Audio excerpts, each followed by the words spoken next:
어렵죠? 어렵나요? 우리 한 학기 동안 배울 내용을 한두 시간 만에 하고 있는 거예요. 당연히 어려울 수밖에 없죠. 그래서 이런 내용에 대해서 큰 틀을 가지고 여러분들이 이해를 하시고 이거를 이제 구체적으로 이제 공부하는 게 통계학입니다. 통계학 시간에 이제 들어오시면 이 개념을 매 시간마다 한 학기에 걸쳐서 자세하게 이제 배우면서 나가는 거예요. 그러면 더 많이 잘 이해할 수가 있겠죠. 요 정도 수준에서만 여러분들이 이해를 해주시면은 될 것 같아요. 그래서 제가 이제 다음번에 여러분들 채점한 중간고사 점수를 공개할 겁니다. 공개하면은 어떻게 되냐면 평균 나오죠? 여러분들 전체 중간고사 평균 나오죠? 자, 잘 들으시면 제가 공표한 숫자와 점수만 갖고 자기 점수 알죠? 자기가 몇 등인지 계산할 수가 있어요. 자, 제가 발표 안 해도 어떻게 되느냐? 자, 평균이 82점이고요. 표준 편차가 7.5점이라고 한다면 제가 이제 평균 표준 편차를 공표할 거예요. 그러면 어떻게 되느냐? 만약에 학생이 A학점을 받을 확률이면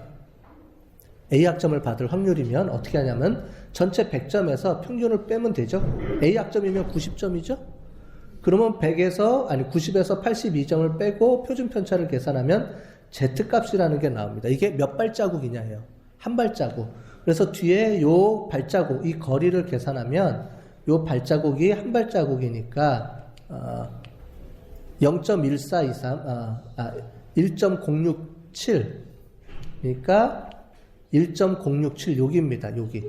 요 값을 가지고 요게 확률 값이에요. 요 확률 값을 가지고 딱 대입을 하면 이렇게 돼서 14% 나옵니다. 즉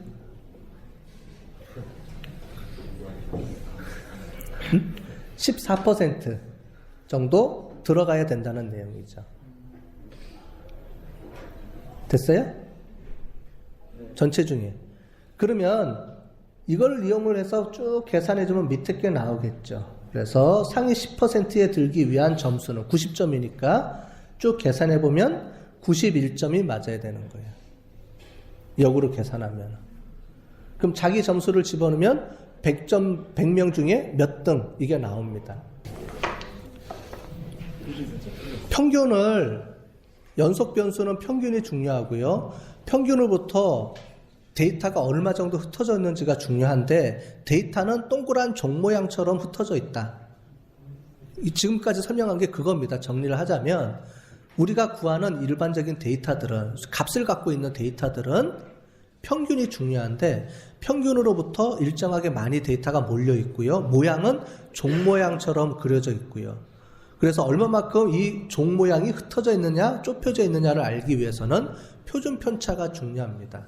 이 표준 편차는 이 표준 편차 안에 두 발자국 이내에 모든 데이터의 95%가 그 안에 다 모여 있습니다. 이걸 가지고 우리가 계산을 하는데, 자, 표본조사라는 게 있습니다. 표본조사. 여러분들이 하는 모든 데이터들은 전수조사를 하기가 어렵습니다. 자, 지금 예를 들어 볼게요. 우리가 대통령 선거에서 사전조사를 하죠. 사전조사하는 의미는 뭐예요? 사전조사하면 보통 한 1000명 갖고 조사합니다. 1000명 이렇게 돼요. 우리나라 투표 인구는 한 3,500만 명 정도 될 거예요. 그죠? 그러면 원래 조사하려고 그러면 3,500만 명을 다 조사해야죠. 너 누구 찍을래? 누구 찍을래? 그래서 다 모아서 결론이 딱 나면 되죠. 근데 그 값은 언제 나오죠? 5월 9일 날 저녁 한 6시 이후에 나오겠죠? 모든 사람이 투표를 다 한 다음에 개표가 되면 밤 12시쯤 되면 결과가 나오죠. 총 투표자 수 3천만 명 중에 몇 표 득표 해서 누가 당첨됐습니다. 이게 뜰 거예요. 자, 이거를 우리가 원래 알고 싶어하는 값입니다.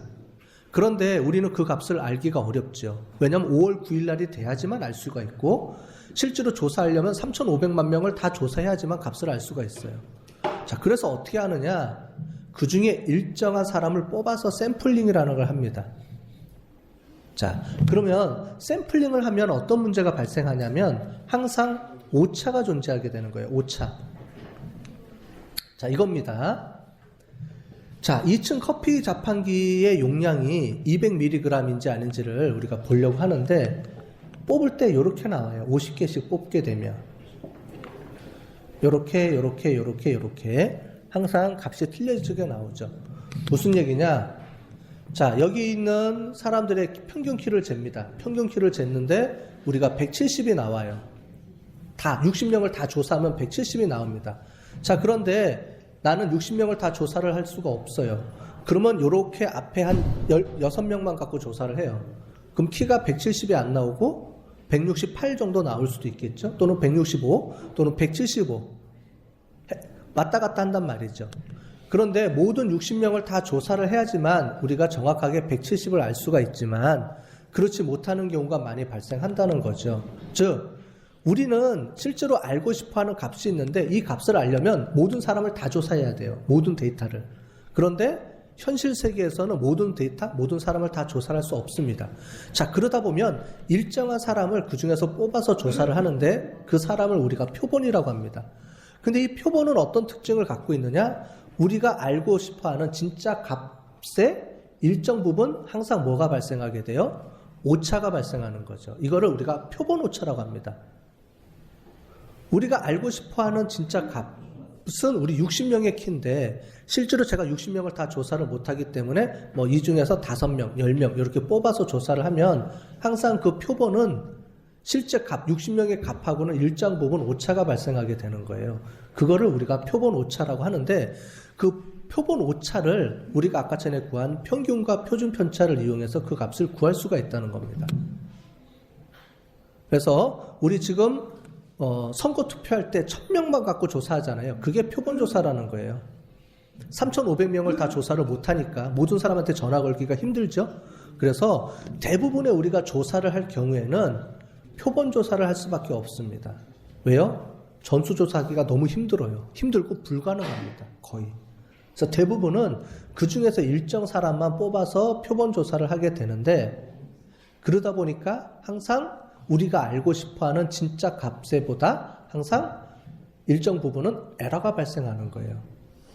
그 에러 값을 얼마만큼 인정해 줄 거냐. 그걸 가지고 우리가 평균을 구하고 표준 편차를 구하면 두 발자국 이내, 즉 두 표준 편차 이내에 모든 데이터의 정확하게 95%가 값을 우리가 구할 수가 있다라는 얘기입니다. 그게 오차범위예요. 신문지상에 보면 이런 말을 할 겁니다.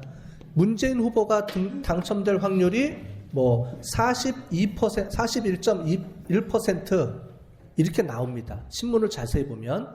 근데 거기에 뭐라고 나오냐면 이거는 1000명 갖고 조사한 데이터예요.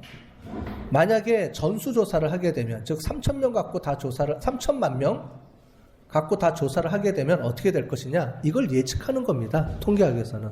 그랬을 때 1000명 갖고 예측했을 때 42.1%인데 플러스 마이너스 오차 범위가 3% 내외입니다 라는 말을 해요.